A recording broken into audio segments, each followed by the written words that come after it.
Ndabasuhuje nizere ko muri mukomeje kumererwa neza. Ikaze kandi kuri iyi channel ya YouTube igiye kugibagezaho amakuru agezweho haba hano mu Rwanda no hirya no hino ku isi. Mbahaye ikaze. Uyu munsi reka duhere ku makuru yiri wavugwa haba hano muri Afrika ndetse no hirya no hino ku isi. Duhere muri Tanzania aho guverinoma y'iki gihugu yamaze kohereza abasirikare n'abapolisi benshi mu mujyi wa Dar es Salaam no mu yindi mijyi minini imbere y'imyigaragambyo iteganyijwe kuba muri iki gihugu ishingiye ku makimbirane yaturutse mu matora y'umwaka ushize.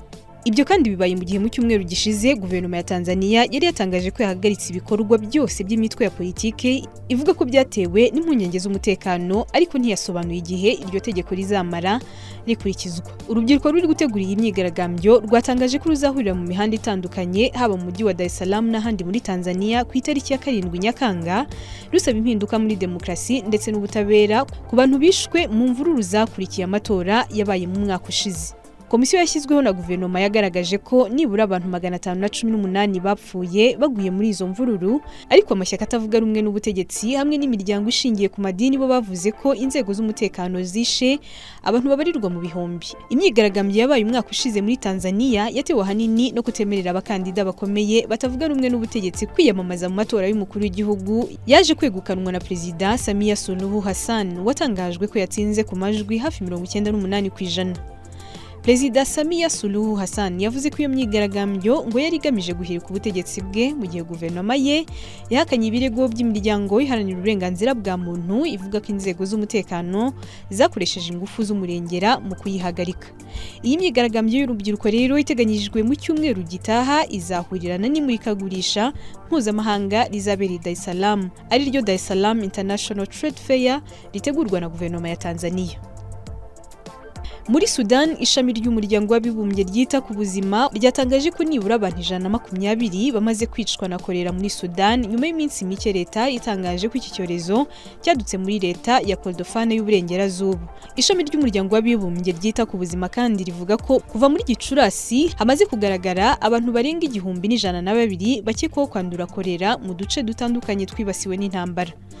Intambara imaze imyaka irenga 3 hagati y'ingabo za Sudan n'umutwe wa Rapid Support Forces yangije bikomeye urwego rw'ubuzima muri iki gihugu cya Sudan. Leta ya Kordofane y'uburengerazuba ni imwe mu duce tw'ingenzi tw'iyimirwano kuko ari itandukanye ibice bigenzurwa n'ingabo za leta ndetse n'ibindi bice biri mu maboko y'uyu mutwe wa Rapid Support Forces.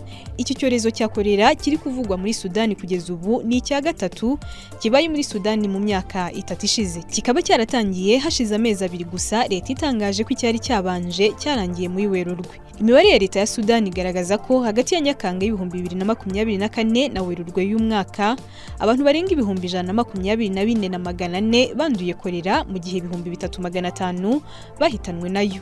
Ishami ry'umuryango w'abibumbye ryita ku buzima rivuga ko nubwo kolera isanzwe iboneka muri Sudan, ubu iki gihugu kiri guhura n'ibyorezo bikurikiranye bitewe n'intambara, imbogamizi zibangamiye ibikorwa by'ubutabazi ndetse n'ibura ry'ibikoresho byo kwita ku barwayi. Abantu benshi bakomeje guhunga iyi mirwano, ibintu birushaho kubangamira serivisi z'ubuzima ndetse no kubona amazi meza. Mu byumweru biri imbere, Sudan irateganya kwinjira mu gihe cy'imvura nyinshi, aho ubusanzwe indwara ya kolera ikwirakwira cyane kubera amazi meza arushaho kuba make.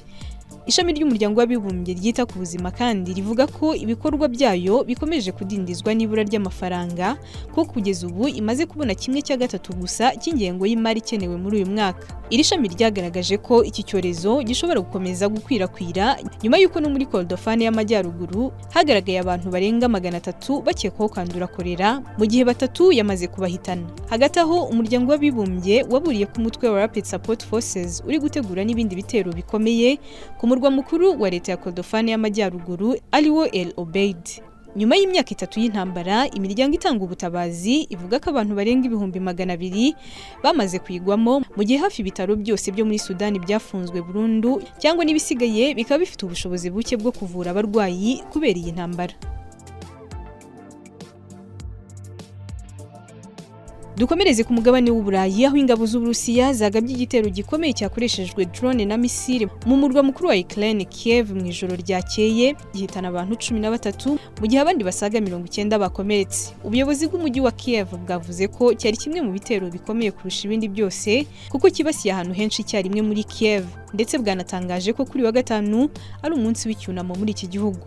abaturage bo mu bice byinshi by'uyu mujyi bahise bimurwa nyuma y'amasaha make Perezida wa Ukraine Volodymyr Zelensky aburiye ko Uburusiya buri gutegura ibindi bitero bikomeye. Ku ruhande rwabwo, Uburusiya bwatangaje ko bwarasi icyo bwise inganda zikora ibikoresho bya gisirikare, buvuga ko bwari buri kwihorera ku bitero Ukraine iheruka kugaba ku bikorwa remezo bya gisivile mu Burusiya. Icyakora Ukraine yabihakanye, ivuga ko Uburusiya bwibasiye abaturage n'ibikorwa remezo bya gisivili. Igisirikare kirwanira mu kirere cya Ukraine cyatangaje ko Uburusiya bwarashe misile 44 ndetse na drone 496 mu ijoro rimwe, byinshi muri byo bikaba byari bigamije kurasa mu mujyi wa Kiev. Nubwo ubwirinzi bwo mu kirere bwa Ukraine bwabashije guhanura byinshi muri ibyo bitero, misile za ballistic 25 na drone 12 zabashije kugera ku ntego zazo, zirasa ahantu 33 hatandukanye muri uyu murwa mukuru wa Ukraine. Naho mu burasirazuba bwo hagati, ibiciro bya peteroli ku isoko mpuzamahanga byagabanutse hafi 2% kuri uyu wa kane. Uyu ukaba ari umunsi wa gatatu wikurikiranya ibiciro bimanuka nyuma y'uko impungenge ku bwikorezi bwa peteroli bunyura mu muhora wa Hormuz zigabanutse. Iri gabanuka kandi ryakurikiye itangazo ry'igihugu cya Qatar rivuga ko ibiganiro hagati ya Iran na Leta Zunze Ubumwe za Amerika ku bijyanye n'ikoreshwa ry'umuhora byateye intambwe nziza. Umuvugizi wa Minisiteri y'Ububanyi n'Amahanga ya Qatar yavuze ko ibiganiro byagenze neza ndetse byateye intambwe ku ngingo zijyanye n'amasezerano yo guhagarika intambara muri Kamena, nubwo nta kimenyetso kigaragaza ko impande zombi zegereje amasezerano ya burundu y'amahoro. Qatar yanatangaje ko inama itaha y'abahagarariye Iran na Amerika izaba nyuma ya tariki 9 Nyakanga. Icyo gihe bizaba ari nyuma y'imihango yo guherekeza uwahoze ari umuyobozi w'ikirenga wa Iran Ayatollah Ali Khamenei. Abasesenguzi bakavuga ko ibiciro by'ibikomoka kuri petrol bizakomeza kugabanuka cyane ku isoko mpuzamahanga, cyangwa bikaguma hagati y'amadolari 72 na 75 ku kagunguru, nubwo hakiri impungenge zishingiye ku bibazo by'umwuka mubi